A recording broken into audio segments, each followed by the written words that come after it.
السلام علیکم ورحمۃ اللہ وبرکاتہ۔ نحمده ونصلي ونسلم على رسوله الكريم اما بعد فاعوذ باللہ من الشیطان الرجیم بسم اللہ الرحمن الرحیم۔ الرحمن علم القرآن خلق الانسان علمه البیان۔ صدق اللہ مولانا العظیم وبلغنا رسوله النبی الامین الکریم ونحن على ذلك لمن الشاہدین والشاکرین والحمد للہ رب العالمین۔ آئیے سب سے پہلے آقا نامدار مدنی تاجدار روحی فدا جناب احمد مجتبی محمد مصطفیٰ صلی اللہ تعالی علیہ وسلم کی بارگاہ بے کس پناہ میں ہدیہ درود نچھاور کریں۔ اللہم صلی علی سیدنا و مولانا محمد معدن الجود والکرم والہ الکرام وابنہ الکریم وبارک وسلم صلاۃ و سلاما علیک یا سیدی یا رسول اللہ صلی اللہ تعالی علیہ وسلم۔ درس جال حق میں علم غیب مصطفیٰ صلی اللہ تعالی علیہ وسلم سے متعلق تفصیل کے ساتھ قرآن و حدیث اور اقوال فقہاء و علماء کرام کی روشنی میں واضح بیان ہوا۔ یہاں تک تو حضور اقدس صلی اللہ تعالی علیہ وسلم کے علم غیب کی بحث تھی۔ اب یہ بھی جاننا چاہیے کہ حضور اقدس صلی اللہ تعالی علیہ وسلم کے صدقے سے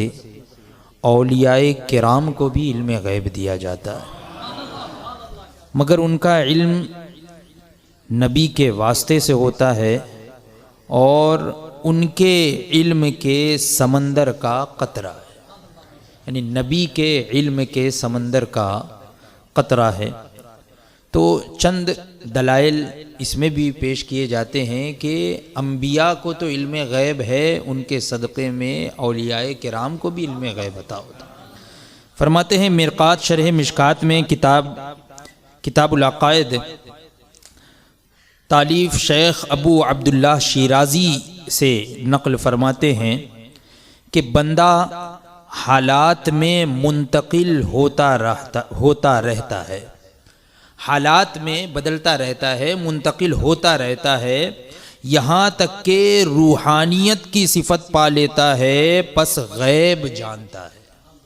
یعنی روحانیت کی صفت جب پا لیتا ہے تو پھر اسے غیب کا بھی علم ہونے لگتا ہے۔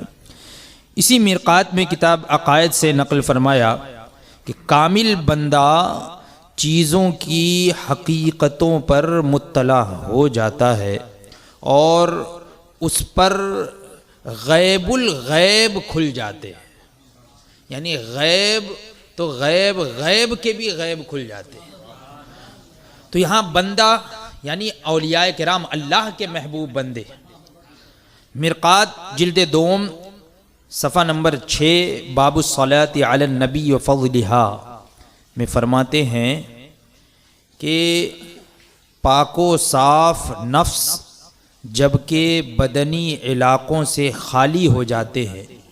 جب نفس یہ جان پاک اور صاف ہوتی ہے اور بدنی علاقوں سے خالی ہو جاتے ہیں تو ترقی کر کے بزم بالا سے مل جاتے ہیں اور ان پر کوئی پردہ باقی نہیں رہتا، پس وہ تمام چیزوں کو مثل محسوس و حاضر کے دیکھتے ہیں۔ یعنی جب تمام پردے اٹھ جاتے ہیں تو وہ ہر چیز کو جیسے کہ ہم محسوس کرتے ہوئے، یعنی آنکھوں سے کیسے ہم یہ دیکھ رہے ہیں کہ آپ لوگ بیٹھے ہوئے ہیں، سامنے گھڑی ہے، پنکھا ہے، لائٹ ہے، یہ محسوس ہے، یعنی ہم آنکھوں سے محسوس کر رہے ہیں، تو اسی طریقے سے مثل محسوس و حاضر کے دیکھتے ہیں۔ اسی لیے جیسے کہ حضور غوث پاک نے فرمایا، ابھی آپ نے قصیدہ غوثیہ میں سنا، نظرت الی بلاد اللہ جمعا، نظرت الی بلاد اللہ جمعا، میں نے اللہ کے ممالک کو،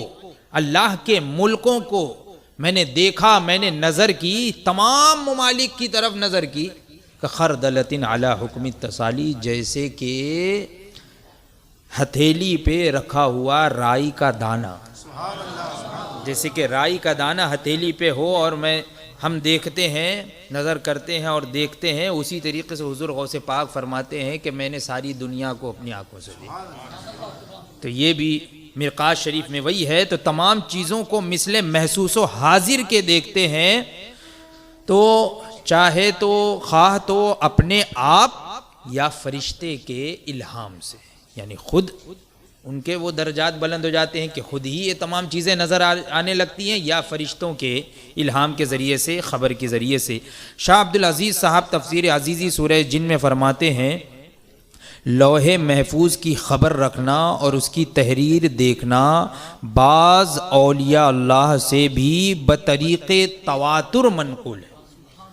تواتر کے طور پر منقول ہے، متواتراً منقول ہے۔ تواتر کہتے ہیں یعنی ہر زمانے میں اس کو بیان کرنے والے اتنے حضرات ہوں کہ جس جماعت کا جھوٹ پر متفق ہونا محال ہو، ہر زمانے میں اتنے لوگوں نے اس کو بیان کیا ہو، تو تواتراً یہ چیز منقول ہے۔ اور امام ابن حجر مکی کتاب الاعلام میں اور علامہ شامی یہ فرماتے ہیں کہ جائز ہے کہ خاص حضرات کسی معاملہ یا فیصلے میں غیب جان لیں، جیسا کہ بہت سے اولیاء اللہ سے واقع ہوا اور یہ مشہور بھی ہو گیا۔ تو یہ ان اقوال سے یہ پتہ چل رہا ہے کہ اللہ کے ولیوں کو بھی اللہ تبارک و تعالی غیب کا علم عطا فرماتا۔ شاہ ولی اللہ صاحب الطاف القدس میں فرماتے ہیں عارف کا نفس بالکل جسم بن جاتا ہے، نفس جو ہے وہ جسم بن جاتا ہے، یہ دل، یہ نفس، یہ جان، یہ روح، یہ جسم بن جاتی ہے، جسم بن جاتا ہے، اور عارف کی ذات بجائے روح کے ہو جاتی ہے،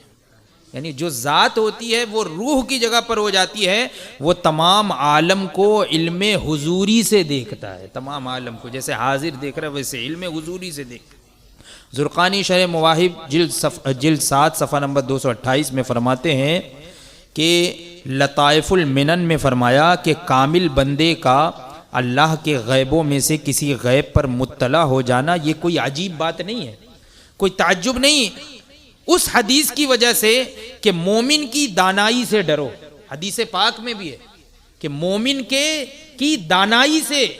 مومن کی عقل مندی سے، مومن کے علم اور فراست سے، دانائی سے ڈرو، کیونکہ وہ اللہ کے نور سے دیکھتا ہے۔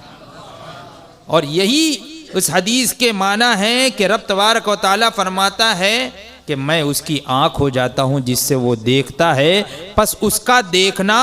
حق کی طرف سے ہوتا ہے، تو اس کا غیب پر مطلع ہونا کون سی عجیب بات ہے؟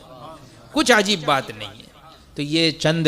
باتیں میں نے یہاں پر ذکر کر دی اولیاء کرام رضوان اللہ تعالی علیہم اجمعین کے علم غیب کے ثبوت میں۔ انشاءاللہ آئندہ دینی نشست میں تفصیل کے ساتھ یہی درس آگے چلے گا۔ اللہ تبارک و تعالی ہم تمام لوگوں کو مسلک حق، مسلک اہل سنت، جسے پہچان کے لیے زمانے میں مسلک اعلی حضرت کہتے ہیں، اسی مسلک پر مضبوطی سے قائم رکھے اور اسی پر ہمیں موت نصیب فرمائے۔ وآخر دعوانا الحمدللہ رب العالمین۔